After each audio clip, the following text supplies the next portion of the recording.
Bhagavad Gita. We read the first 24 shloka. We were in that section where Krishna was inspiring Arjuna to actually fight for setting up an example. He was giving examples of great personalities like King Janak, and he gave his own example. And he mentioned how King Janak he was doing his duties, prescribed duties, and everything to set up an example for others to follow. And same thing, Krishna is doing his duties because if Krishna doesn't do his duties, then everybody will follow his footsteps and they will actually not follow prescribed duties, and the whole world will be put into ruination. And Krishna will be the cause of all of that. So, like this, Krishna is inspiring Arjun to also set up an example for ordinary people to follow. Whatever great men do, ordinary people follow that. So, you are a great person, you should do great things. So, like this, uh, Krishna was mentioning to Arjun all these significant points, and we read till 24th. Today we are going to do 25th. So, please repeat after me. Sakta karmani avidvamsho. Sakta karmani कर्मणि avidvamsho. यथा कुर्वन्ति भारत यथा कुर्वन्ति भारत कुर्याद् विद्वांस्तथा सक्तस् कुर्यात् विद्वांस्तथा सक्तः चिकीर्षुर्लोकसङ्ग्रहम्. चिकीर्षुर्लोकसङ्ग्रहम्. Okay, who will read translation and purport? Anybody available? I can Yeah, read I it. can read. Please go ahead. Translation. As the ignorant perform their duties with attachment to results, the learned may similarly act but without attachment, for the sake of leading people on the right path. Purport. A person in Krishna consciousness and a person not in Krishna consciousness are differentiated by different desires. A Krishna conscious person does not do anything which is not conducive to development of Krishna consciousness. He may even act exactly like the ignorant person who is too much attached to the material activities. But one is engaged in such activities for the satisfaction of his sense gratification, whereas the other is engaged for the satisfaction of Krishna.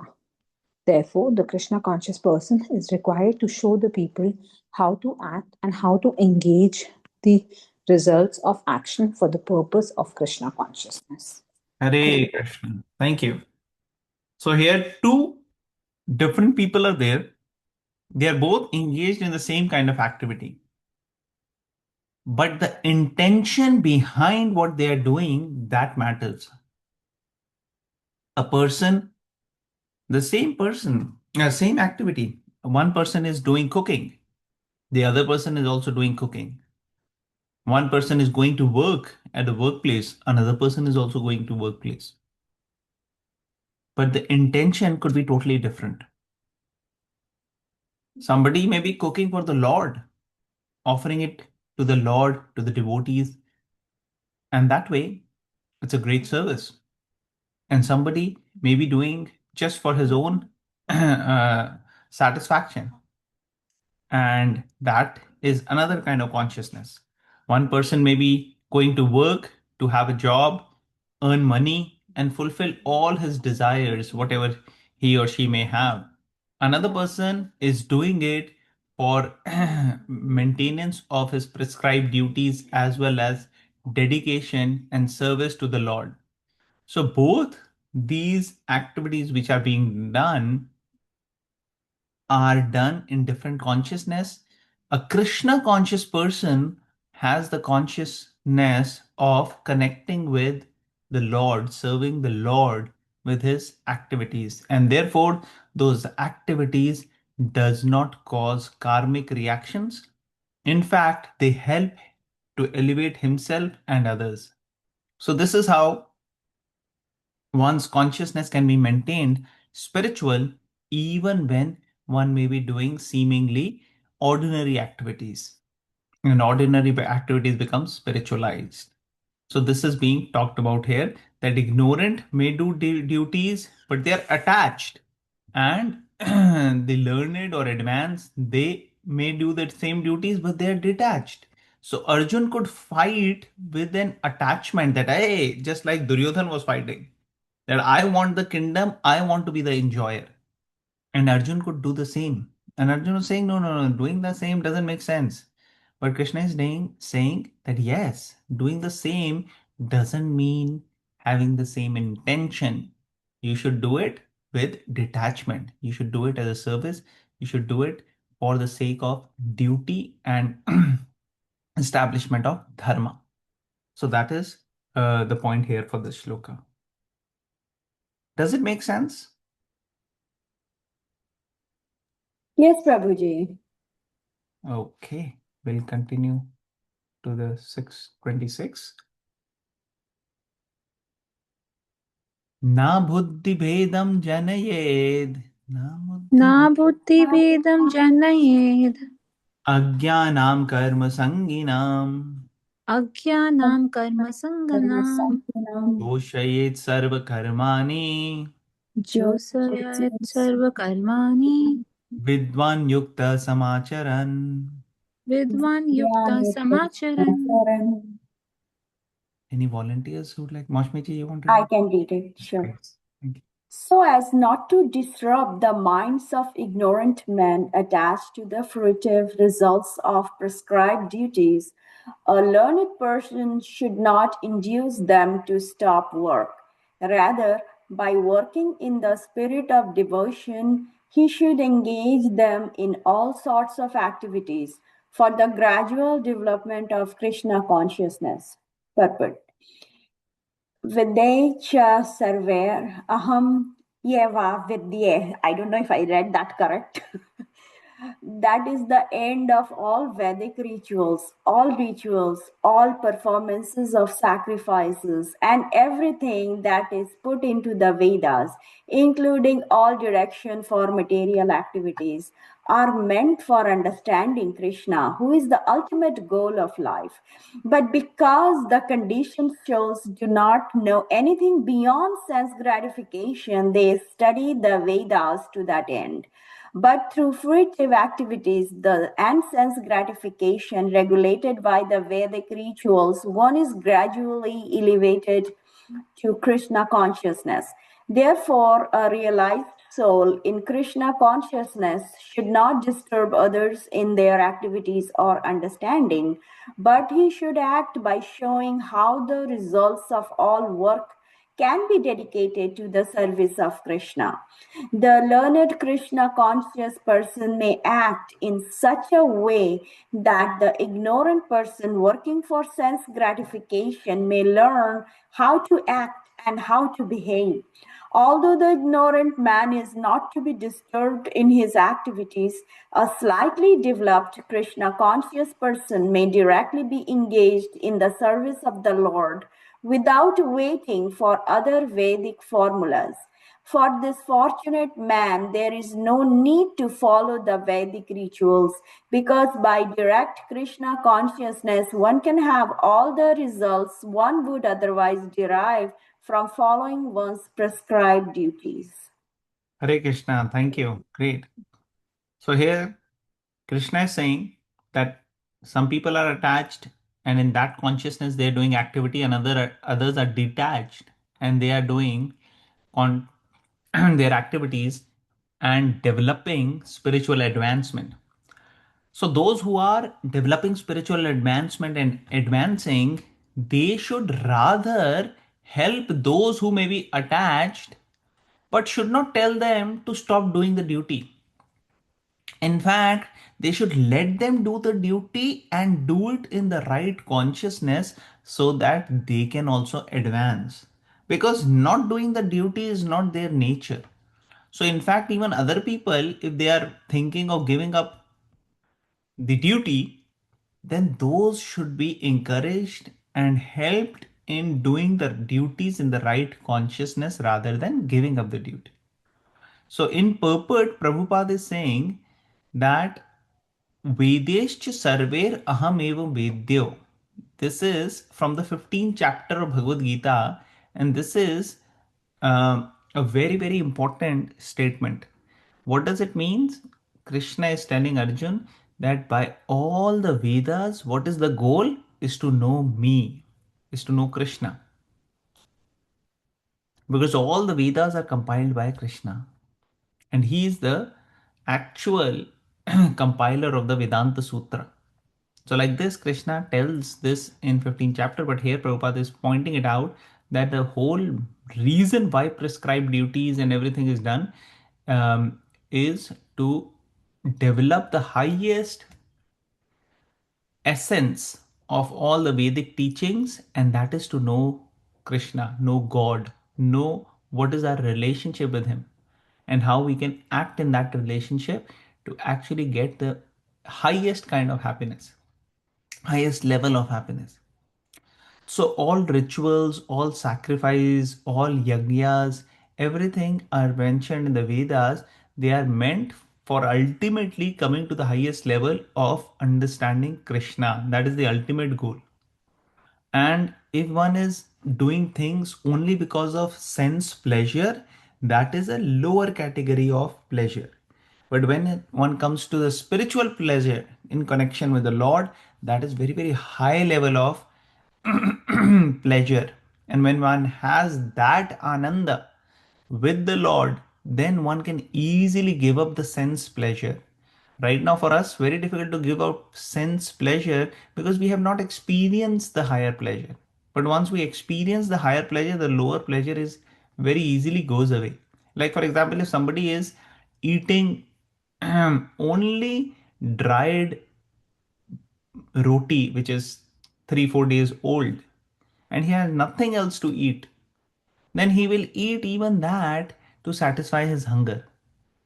But if the same person is getting nice, freshly cooked feast with gulab jamun, pizza, burger, rasmalai, lasagna, um, and all your favorite dishes which that person has, he is getting that, then he will not miss the dried sukhi roti, which is 3 4 day old, basi. He'll not miss it. Why? Because he's getting something higher. Similarly, the ananda which we are longing for, once we get it, then the ananda which is very, very tiny, the happiness which is very, very tiny and fragmental and very transient, which comes from sense pleasure, we can give it up. So that's what Krishna is saying, that encourage those people who haven't tasted that. They are ignorant, they are engaged in sense pleasure, but have to give them the right means of doing it. So Vedas, they are saying that if you are able to connect with Krishna, sorry, Bhagavad Gita is telling that if you are able to connect with Krishna, then all the Vedas, conclusive essence of all the Vedas is achieved. So here it is mentioned that such a person who is progressing on this path, who is advancing on this path, such a person should focus on himself advancing as well as helping others who may not be as advanced to help them advance as well. And should not wait for any other Vedic formulas, should not discourage them for not doing their duties. Do the duties in the right consciousness. That is what is emphasized here. Okay, anybody has any questions on this? Okay, we'll continue to read. So this is very important shloka 27th. So let's read and discuss. Prakrite kriyamanaani prakrite प्रकृते क्रियमाणानि gune karmani sarvasha गुणे Gune कर्माणि सर्वशः ahankar vimudhatma अहङ्कारविमूढात्मा kartaham iti manyate. कर्ताहमिति मन्यते. Anybody available to read the translation and purport? Yeah. I can read. Yes, go ahead. Go ahead. I think somebody said. Okay, I can read. The spirit soul bewildered by the influence of false ego, thinks himself the doer of activities that are in actuality carried out by the three modes of material nature. Purport: two persons, one in Krishna consciousness and the other in material consciousness, working on the same level, may appear to be working on the same platform, but there is a wide gulf of difference in their respective positions. The person in material consciousness is convinced by false ego that he is the doer of everything. He does not know that the mechanism of the body is produced by material nature, which works under the supervision of the Supreme Lord. The materialistic person who has no knowledge that ultimately he is under the control of Krishna. The person in false ego takes all credit for doing everything independently, and that is the symptom of his nescience. He does not know that this gross and subtle body is the creation of the material nature under the order of the Supreme Personality of Godhead, and as such, his bodily and mental activities should be engaged in the service of Krishna in Krishna consciousness. The ignorant man forgets that the Supreme Personality of Godhead is known as Rishikesha, or the master of the senses of the material body. For due to his long misuse of the senses in sense gratification, he is factually bewildered by the false ego, which makes him forget his eternal relationship with Krishna. Hare Krishna. Hare Krishna, thank you so much for reading. Okay, so here I'll read the translation again. It said, spirit soul bewildered by influence of false ego thinks himself the doer of the activities that are carried out by the three modes of nature. So somebody is doing some activities and he's thinking that, oh, I have done it. But in this shloka, it is mentioned that the activities are done by the three modes of nature. So, what are the three modes of nature? Can anybody tell?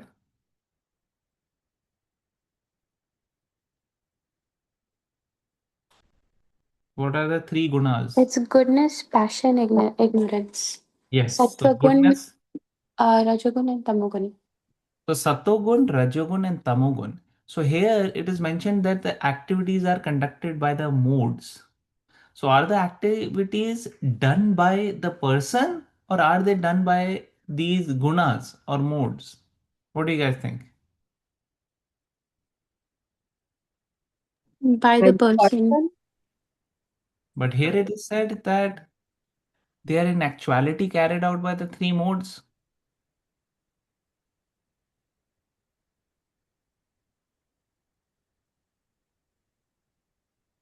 So, can anybody share some thoughts or explain this?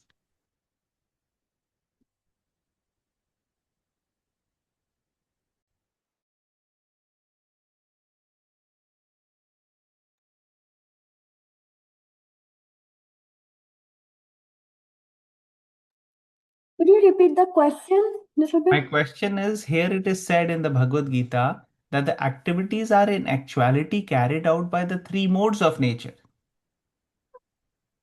So, is the person doing the activities or are the modes of nature doing the activities? And the modes of nature are doing the activities, but the person is influenced by the modes of nature, who's carrying out these activities.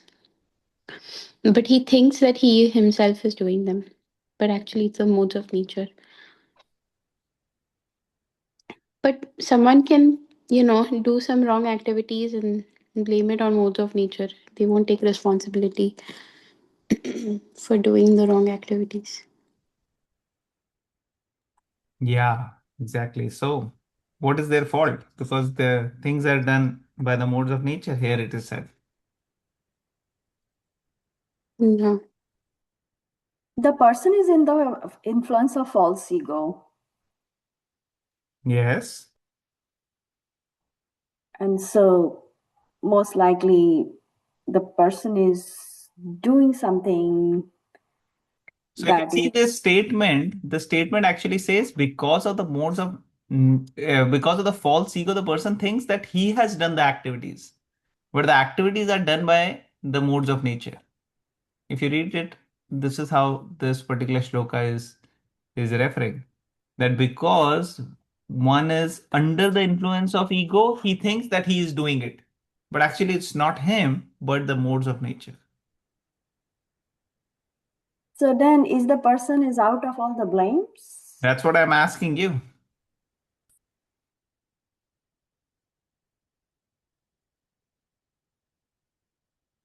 What do you think? I don't think so, but I don't know Okay, what the okay, sloka is good. saying. Okay. Anybody But else? Any other thoughts? So here, this is how we can understand it. The three modes of nature did the thing, but how are the three modes of nature built? Just like you may build a chariot, right?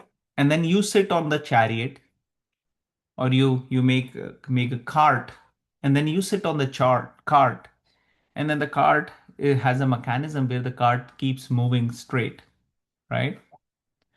Now somebody can say, okay, the cart or the chariot is taking you further. Yes, that's true. But who built the cart? Who built that chariot? Whether it's the chariot is going to take you fast, whether it's going to take you slow, whether it has brakes, whether it doesn't have brakes, all those things will determine how the chariot will move, how fast it will go, how smooth the ride will be, how bumpy the ride will be, right? So similarly, it's the modes of nature which are doing, but who created the modes of nature to act in a certain manner? It's our activities because of which we have created a certain mixture of the modes of nature.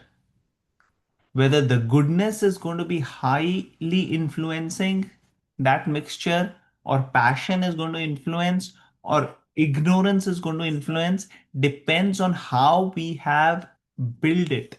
And building means what activities we have conducted before the modes of material nature can influence us.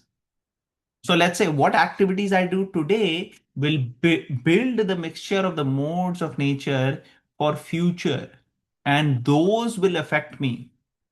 This is determined by our habits, our environment to which we expose, what, how much we are determined to um, expose ourselves to a certain environment, which is going to help us have a desirable future.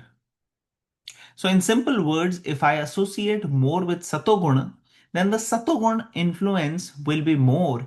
And in future, Satoguna will actually determine how I will be acting. Similarly, if I am exposing more to Tamoguna, that will determine how I am acting. So now the modes of material nature are influencing my actions. So now, when I'm doing an activity and taking credit for it myself, that is the mode of passion. And it makes the ego more strong. And because of the strong ego, once one wants to take credit, and then one thinks that I am the doer. I am the doer. So this shloka is meant to tell those people who are having big ego, thinking that they are the doer, that you are not the doer. It's the modes of nature which are making you do these things. So better be humble, better be grateful, and better be spiritually inclined so that you can advance spiritually while navigating the affairs of this nature. So here Prabhupada explains this, that two persons, one in Krishna consciousness and material consciousness, work on the same level, may maybe on the same platform, but there's a lot of difference in their position. The false ego basically means false identification. Ego means identifying myself with something very strongly. So till the time we are thinking we are this body, I am a man, I am Indian, I'm American, I'm, a professor or a doctor or an engineer or a scientist. Whenever we are identifying with these particular external coverings, we are actually having the false identification. When we are identifying ourselves as soul, Atma, living being, part and parcel of the Lord, that is true ego. So the true ego doesn't make us get egoistic and get confused. The false ego does. The false ego makes us upset if somebody insults us or somebody does not do what I expect them to do or want them to do. So, this is the influence of the false ego. Here it is mentioned by Prabhupada, he does not know the mechanism the body is produced by material nature which works under the supreme supervision of the Lord. So the material nature, Mother Nature, is working in such a manner that there are laws of nature which we have to follow, and they are determined by the Supreme Lord, the Creator. And people who are subjected to those laws, that is us, we act in a certain manner, forced to act in a certain manner. Like, for example, we grow old. Nobody wants to get old. We get diseased. Nobody likes it. At a certain period of time, we have to give up this body. That is also a very painful process, and people are fearful and spending so much time, energy, money, everything to not have to get old, be sick, or die. So, all these things are actually happening because of the laws of the nature. And ignorant person, he forgets all of these things, and because of false ego, any good thing happens, takes the credit that I have done it. I have done it. So this shloka is specifically pointing out that you are not the doer. Don't think yourself as a doer. You are simply an instrument, and if you want, you can let higher things be done through you if you become an instrument in the hand of the Lord. If you don't become an instrument in the hand of the Lord and you want to yourself try to enjoy this world, you can try, but you'll not get the kind of happiness and enjoyment you really, really want. So, this is specifically focused to to not let our ego say to us, hey, you're great, see, you did so much, and not let us get inflated with pride. This is to understand that, hey, our true identity is we are part and parcel of nature. If anything good happened, it is actually the credit goes to the Lord and to the people who helped me. And I'm very fortunate that I'm getting this chance, and I'll continue to serve. And that is the service is what I want. And this consciousness helps us stay grounded and don't get inflated. Does it make sense?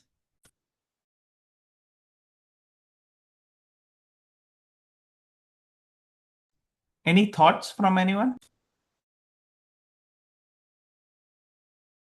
Yeah, just a question. So would it be correct to say that the context of this sloka is actually is the context is different and it's mostly focused on ego versus humility? Yes, it is actually focused towards understanding that our ego actually doesn't help us. It's actually false ego when we think ourselves as doer. And humble consciousness will make us understand that it's actually so many things are part of the equation to have this outcome, and I'm not the only doer who's making it happen. If out of so many things, if only one or two things would not have fell in place, I wouldn't have been enjoying this good result.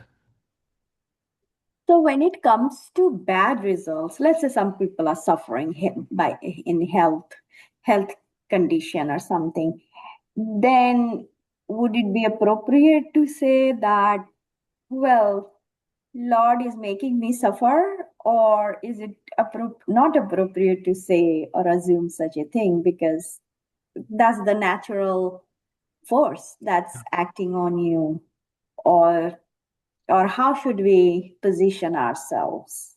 Very good. Excellent question. Very thoughtful. This has to be understood in so many different manners. When it comes to karma, generally it is meant to understand that good karma has to be done right now to get a better result. But it should not be used for judging ourselves or others when tough time is going on. When a bad or challenging time or health issue or some crisis is going on, then if one says, hey, you have been doing bad karma, that's why you are suffering like this, that is wrong application of the law of karma, because that is not what it is meant for. It is actually meant for us to proactively do the right things for future, and not to do it as a, what we call it, post-mortem. After things have happened, we go and try to find out, because so many great personalities we see have gone through tough times even without karmic reactions.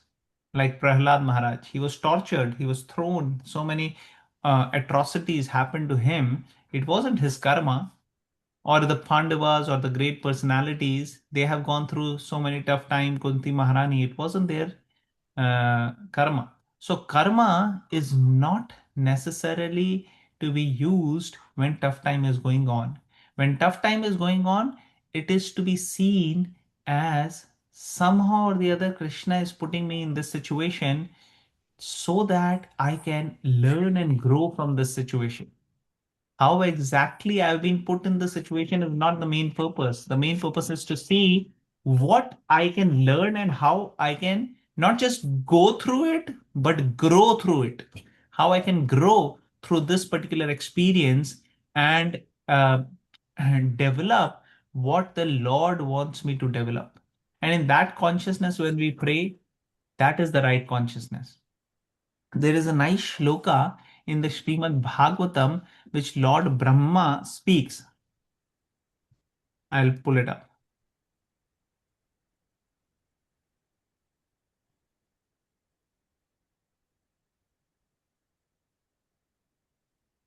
So this is the shloka. 10:14:8.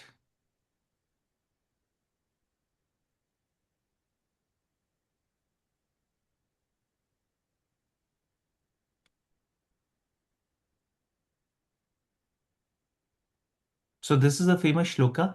Tatte nukampam susamikshmano bhunjan evatmakritam vipakam hridvagvapurbhir vidadham namaste जीवेतयो मुक्तिपदे सदा ये भाग. Can you read the translation for this, Mashmi? Sure.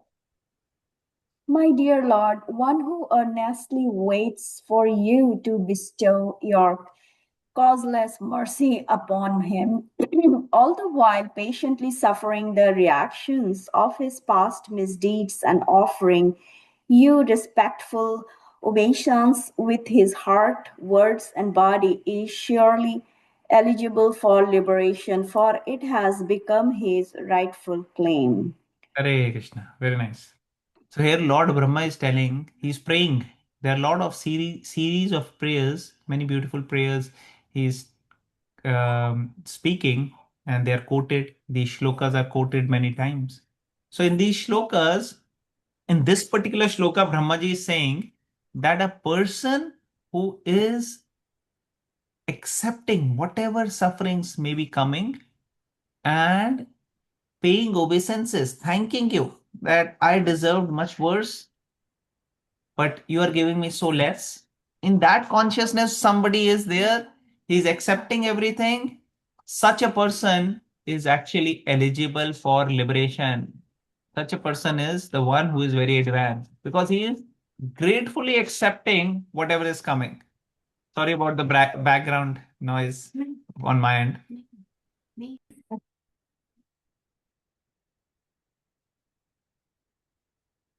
So here, very, very important that we understand what consciousness we should be in when we are going through such a situation. Does it make sense? It does. Thank you. Thank you. And if somebody else is going through tough situation, at that time we pray for the person. We pray for them. We help them. We guide them both physically as well as spiritually, whatever way we can. But at the same time, the consciousness only I can build the consciousness for me. I cannot help other people transform the consciousness. I can help, but I cannot transform their consciousness. But I can only do it for myself. So that is very important that we take from this how our consciousness should be at such a situation. Mhm. Okay.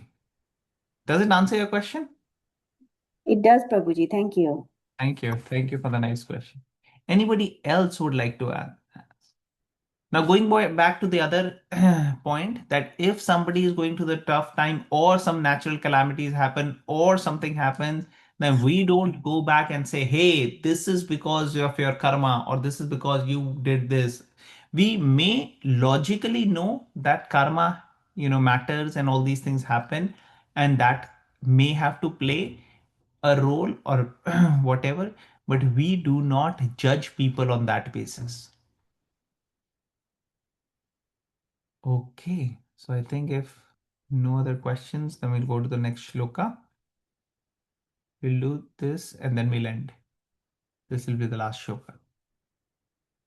Tattvavittu mahabaho, tattvavittu Mahavaya, guna karma vibhagayo, guna karma guna karma vibhage, guna guneshu vartante, guna gunaishu vartante, iti matva na sajjate.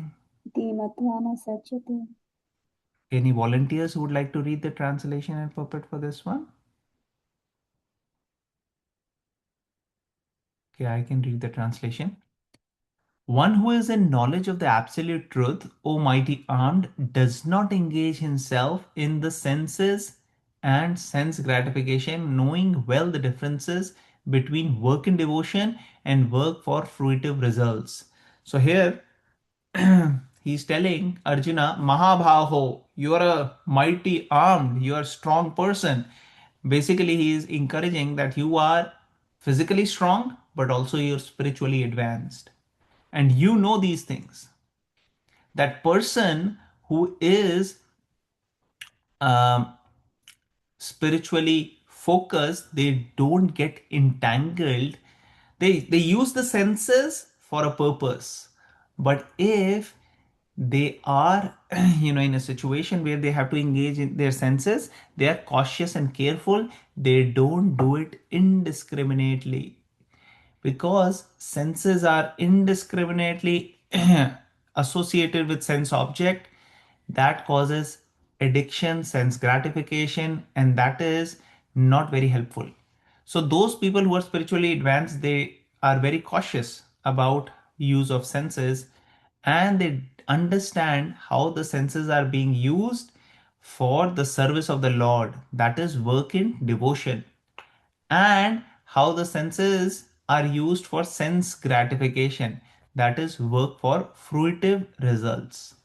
So these are the two ways in which um, different people use the senses. In purport, let's read what Prabhupada is saying. The knower of the absolute truth is convinced of his awkward position in material association.